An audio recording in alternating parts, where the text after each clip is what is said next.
Hey everyone, it's me, Irie. Today we're going to be going over the easiest ways to start getting into drawing heads and faces. I'm going to be covering things that made me feel more comfortable drawing heads, faces, and everything with these simple steps. What you will see every artist do is start by drawing circles and lines extending from the circles and all that kind of good stuff. The reason why we do this is because we're simplifying the shapes of the face, the structure of the face, into simple shapes.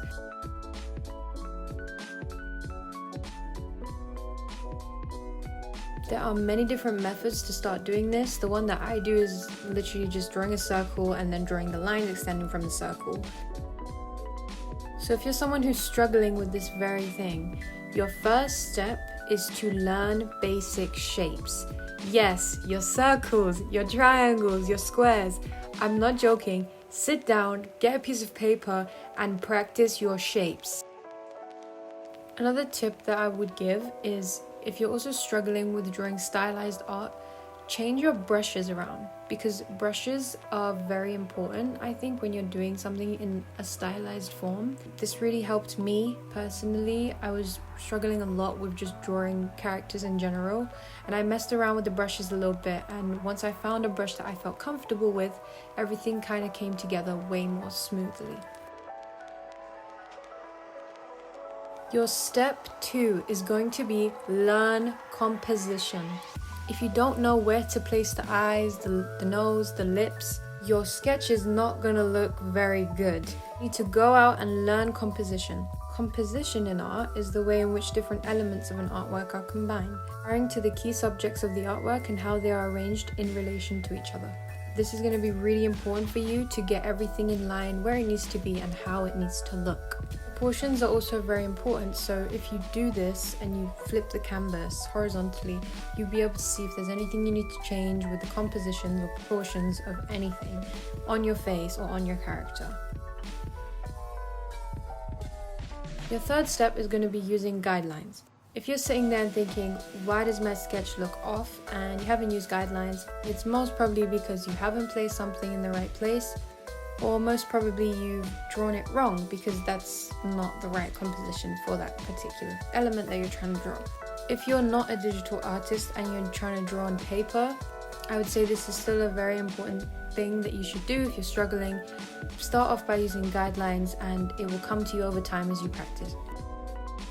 If you are a digital artist, I would say definitely make sure you're flipping the canvas, because this was something I wasn't doing before. It will really help you make sure that everything is where it needs to be.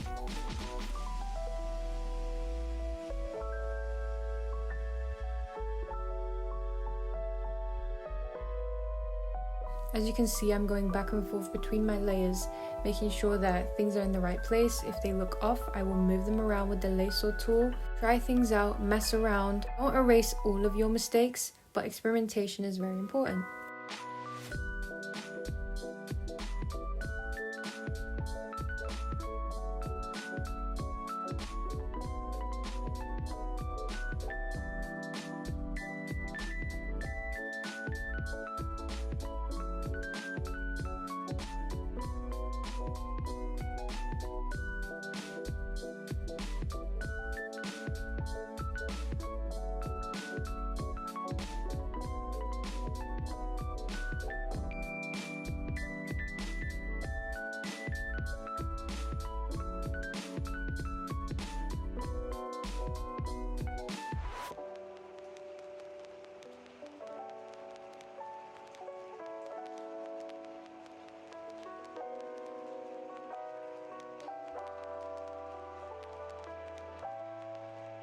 Something that helps me when I'm drawing things that are on a bigger scale, I will always start off by doing what I'm showing you right now on the screen in a red colored pen or brush or whatever I'm using, and then I will make the guidelines for the eyes, the nose, and the mouth in a different color on the layer on top.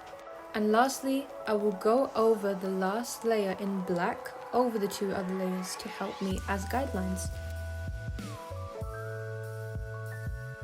As you can see, I'm still using layers in this sketch. However, for time and efficiency, I just went quickly in with black. It's a lot easier to use different colors when you're using layers, just so you can see what everything is. If you don't want to do that, that's also cool. You do not have to do anything. It is your drawing and you make the rules, and you just have to realize that when you're making your own characters or just sketching in general.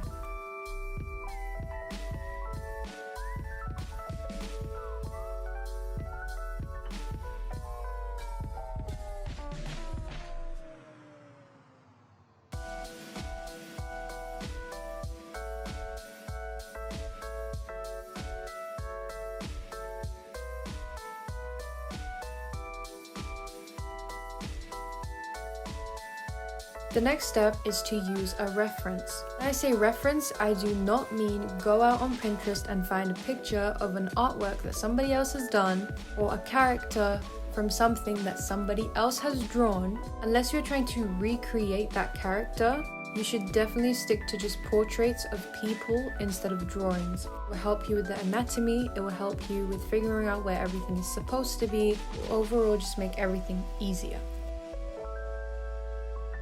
If you're someone who struggles to copy from a reference, what you can do to help yourself is to import that picture, go over the picture in a different colored brush, and break down the face into simple shapes. Do not trace it, break it down.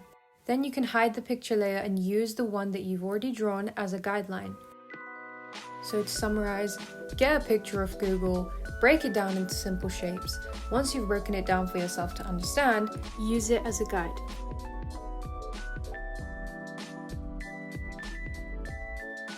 One thing I do a lot is compare my artwork to other artists. I'm a new artist, you're a new artist, you're watching this video probably. If you're not, then that's also fine. But you need to understand that everybody starts somewhere, and your art is your art. It's not going to look like how somebody else is doing it. I will say, however, if you really want to copy somebody else's art style and that you're set on that and that's what you want to do, I would say get a piece of paper and just practice the way they draw the eyes, the way they draw their heads, the way they draw their noses, mouths, everything. One by one, teach yourself. But that's only if you want to go by somebody else's art style. If not, then that is not relevant to you.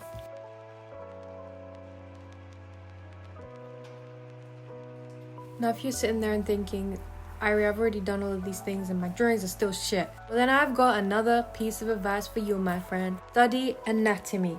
Already covered this, however, I cannot stress enough how much studying anatomy will help you. Learning how to draw humans is important because we're drawing humans. Don't focus on detailed anatomy just quite yet. We'll see detailed illustrations of characters and try to desperately draw them in all the details, without even knowing the most basic human proportions. If none of these things are working, you're still sitting there and you're thinking, my heads are still shit, and study anatomy. Teach yourself how to draw a skull. Teach yourself what a skull even looks like. Then you'll get a gist of how the face should look when you're drawing it.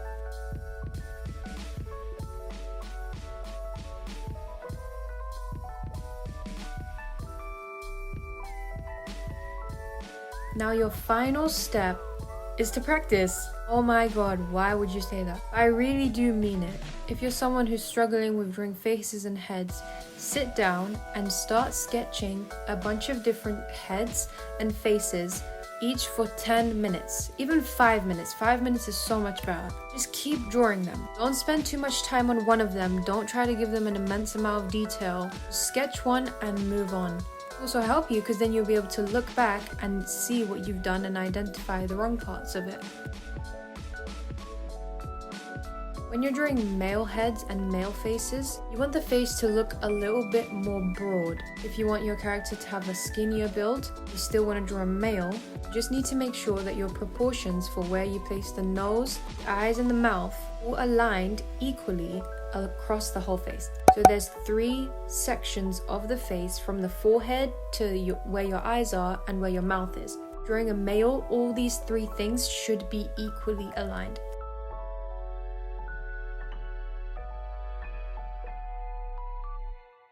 Now there's different steps to this, there's many different ways which people do it. However, this is the way I like to think about it, that the male face will look a bit more wider and long, and that the female face will look a little bit more sharp and smaller.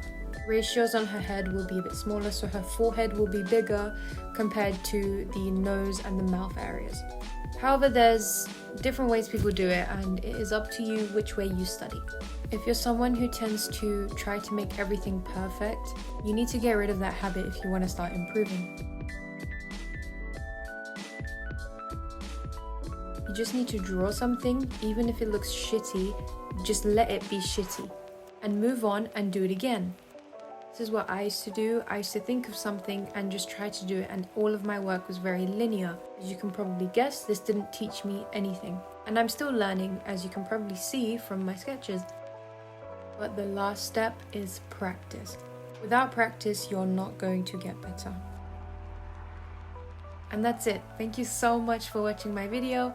I hope that you learned a thing or two. And if you've got any suggestions, please let me know in the comments down below. We can help each other grow and learn together.